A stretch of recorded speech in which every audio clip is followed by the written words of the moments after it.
Olá, eu sou Vitória Tolentino e estou aqui para me apresentar e dizer a vocês como me identifico com esse canal, que é o canal Tema de Mãe. Eu sou filha de artista plástica que, dentre outras tantas atividades, se dedicou à educação. Ela foi professora de escola mesmo, tanto de ensino fundamental quanto ensino médio, para trazer as crianças da escola o ensino da arte. A segunda intenção da minha mãe era ter bolsa de estudo para mim e para o meu irmão.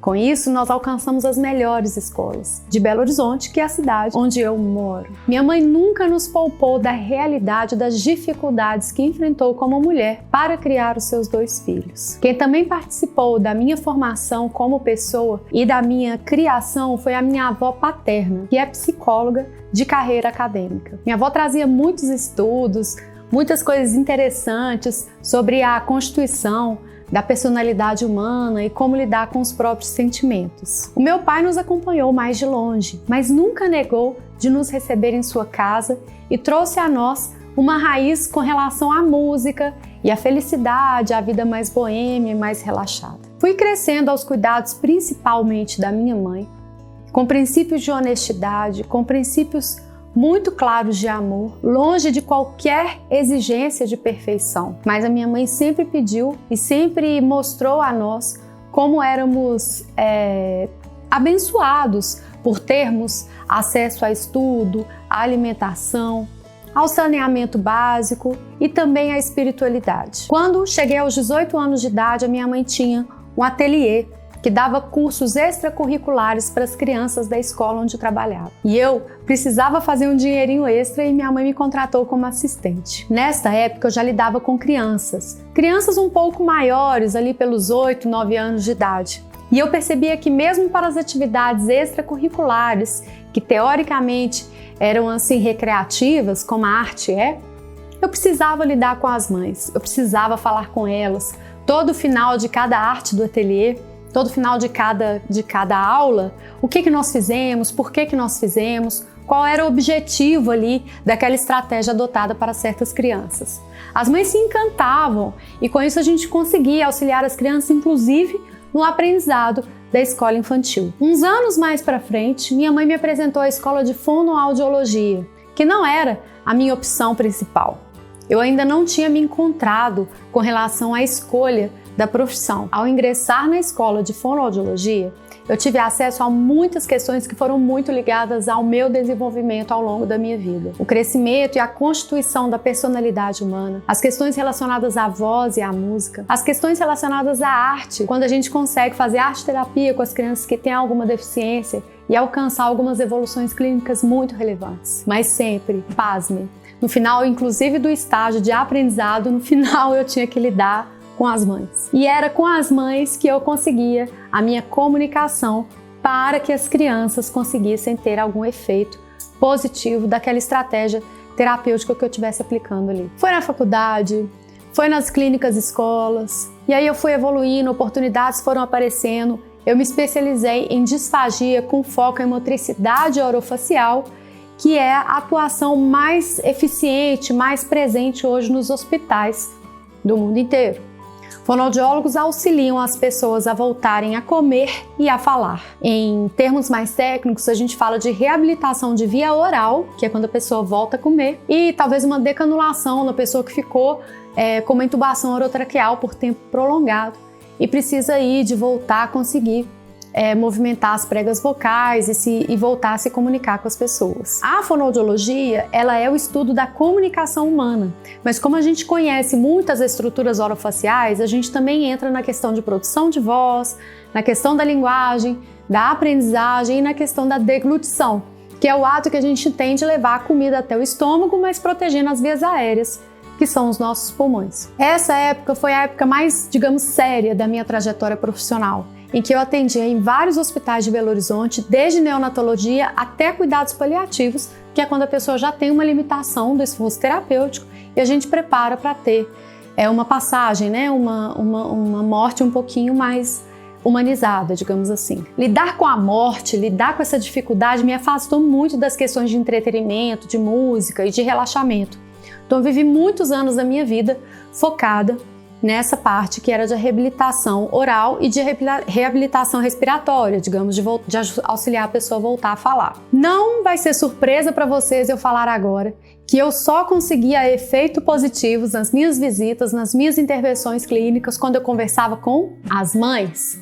Isso em se tratando de neonatologia, de pediatria e até os mais adolescentes ali, alguns adultos também. Quando a gente pensava em geriatria, aí era o contrário, né? Que a gente até vai abordar aqui no tema de mãe, a hora que a gente toma o lugar de cuidadores dos próprios filhos. Então eu tinha que lidar muito com os filhos. Em especial, assim, ainda não vi nenhum estudo atual sobre isso, mas que as mulheres, as filhas, né, elas tendem a cuidar mais dos pais quando a gente está nessa fase terminal, mas esse é assunto para outro vídeo. Mesmo no hospital, eu me ligava às mães. Mesmo longe de qualquer entretenimento, de qualquer coisa, no assunto mais sério da minha vida, eu lidava com as mães. E eu percebia que ao lidar com as mães, ao tocar o coração dessas mães, ao me conseguir conectar com essas mães, eu tinha um efeito muito positivo. No aleitamento materno nem se fala. Ao nascimento do meu primeiro filho, eu decidi que nunca mais ia pisar em um hospital. E aí começou uma nova etapa da minha vida em que eu me especializei ainda mais em linguagem e aprendizagem infantil e dei muito foco, fiz muita ligação, né, muita energia, coloquei muita energia no meu consultório particular, onde eu atendia casos especialmente de alteração de fala. Aqui eu nem preciso dizer, quem assistiu o vídeo anterior já sabe, que eu só conseguia efeito positivo naquelas mães que se identificavam comigo, naquelas mães que acreditavam na verdade que eu estava colocando à mesa. Nessas mães que eu conseguia tocar o coração, os filhos melhoravam, em curto espaço de tempo e com uma efetividade muito grande, trazendo benefícios incríveis na vida escolar desse filho. Eu comecei a amadurecer e isso se clareou para mim, como que durante toda a minha história, a minha conexão com as mães foi algo muito relevante, muito presente em todos os momentos. E depois que eu me tornei mãe, isso se tornou mais intenso, mais forte. Em conjunto com a Carolina Bischoff, que é uma empreendedora incrível, uma mulher de referência, ela até lançou um capítulo num livro muito legal que eu vou postar no Instagram mais pra frente, vou trazer aqui também pra vocês no canal. A gente sentou e começou a pensar em possibilidades de empreendimento. E aí eu falei com ela, eu falei, Carol, o que acende meu coração é a conexão com as mães. É o que mais me deixa feliz, é o que me motiva, é porque eu acordo todos os dias e venho para esse consultório, a reunião foi no consultório. E aí a gente começou um projeto muito bonito, muito simpático, muito legal, que é a empresa 0 a 8, que hoje é especializada em fazer produtos para as mães de crianças recém-nascidas. No início, a gente tinha como foco principal inspirar as mães a viverem momentos memoráveis com seus filhos. E eu me inspirei muito nesse projeto. Me joguei de cabeça, quem me conhece, né, pessoalmente, vocês que estão me conhecendo virtualmente aqui no canal, vocês vão ver que eu sou uma pessoa intensa, eu sou uma pessoa que entrega, uma pessoa que mostra muito do que sabe e que quer compartilhar e enriquecer a vida das outras pessoas. Esse é o meu objetivo pessoal, mesmo sem falar do tema de mãe, já que eu estou falando de mim, eu estou falando com vocês sobre essa intenção, que é uma intenção que vem de dentro mesmo. A 0 a 8 começou a faturar muito com produtos, com a fabricação de produtos, então o foco foi mais voltado para essa parte. O faturamento era muito alto, mas a motivação em que eu me encontrava já se perdeu um pouco, porque eu queria conectar com as mães. E eu também, em paralelo a isso, estava com uma criança pequena, que é a minha segunda filha. Eu tinha uma disponibilidade muito restrita para me dedicar a estudar, para me dedicar a entregar, inclusive para me dedicar aos trâmites que a 0 a 8 precisava naquele momento. Então um dia, numa conversa muito franca, numa abertura muito grande, eu falei com a Carol que eu não iria mais participar daquele projeto. A gente também tinha uma outra sócia, que era a Maria Emília, que é uma arquiteta, que também é muito dedicada, e elas tocaram um projeto sozinhas. Só que em paralelo a isso, a gente tinha um braço da 0 a 8 que estava nascendo. Inclusive eu fiz alguns cursos, fiz um curso de desfraude, começamos um outro curso sobre os primeiros cuidados do bebê, que foi a minha primeira experiência digital, propriamente dita. E o tema de mãe tinha uma frente muito potente, que era o Gestar Fit, que é feito pela minha prima, Sâmia Tolentino. Recomendo muito, nós vamos falar sobre atividade física para gestantes aqui no canal. Eu espero até contar com a presença dela, para ela falar com você sobre isso. Ela também tem um canal dela, ela tem o perfil do Instagram dela, e a gente foi junto conduzindo o projeto que era intitulado Tema de Mãe, que é o antigo Tema de Mãe. Mas mais uma vez o produto começou a ganhar mais força, o produto começou a ganhar mais intensidade e a conexão com as mães ficou em segundo plano. E também ainda tinha a minha filha, que era pequena e tomava muito da minha agenda. Quem é mãe sabe que com 2 filhos a agenda fica ainda mais restrita. E eu tive que ser sincera com ela e falei: Sam, eu não tô conseguindo acompanhar, né, o cronograma, não tô conseguindo acompanhar tudo, vou ter que deixar adormecer o projeto Tema de Mãe. E de fato adormeceu, ela tocou sozinha e agora tá aí, né, com um sucesso bastante considerável na internet, no mundo digital, e cuidando das mães nessa parte de atividade física. Eu acordei várias vezes com essa ideia, continuei chegando em livrarias e logo acendendo a luz para livros relacionados à maternidade, continuei estudando muito sobre comportamento humano, sobre como a gente anda hoje, né, nos mundos de hoje, como a gente relaciona com as mães, inclusive de outros países, de outros lugares do mundo. Um dia eu acordei e falei: eu tô pronta. Minha filha tá dormindo a noite inteira, meus meninos na escola, eu tô muito inteira.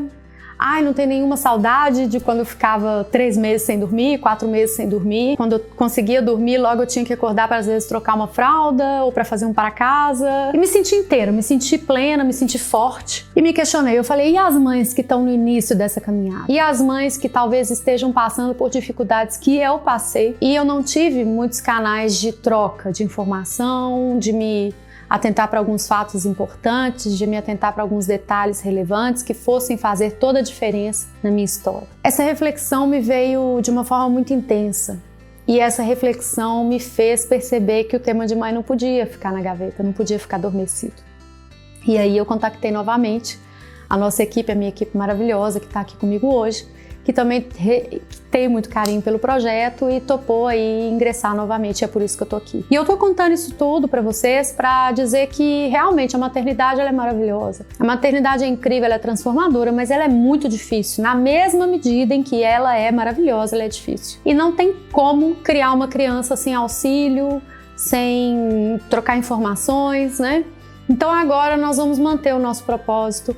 Agora eu tô aqui inteira, eu tô firme, mais amadurecida, tanto em mundo digital quanto em mundo interpessoal, né, ao vivo. Tenho capacidade, né, tenho força para buscar informações para vocês. Como eu disse no vídeo anterior, eu viajo muito, eu quero trazer para vocês as minhas vivências com relação à maternidade nessas viagens que eu fizer. Uma das integrantes da nossa equipe já me deu licença de eu compartilhar muito nos stories para vocês o que eu vivo no dia a dia e isso vai ser muito incrível. Sei que a gente não consegue nada sozinho, a gente não consegue criar uma criança sozinho, a gente precisa de ajuda e a gente não consegue tocar um programa sozinho, mesmo que seja um canal no YouTube. E é por isso que eu tenho essa equipe maravilhosa comigo e é por isso que eu conto com a sua inscrição nesse canal. Não vai te custar nada curtir esse vídeo, mas vai mostrar para o YouTube, né, para o algoritmo do funcionamento da plataforma que esse vídeo é relevante.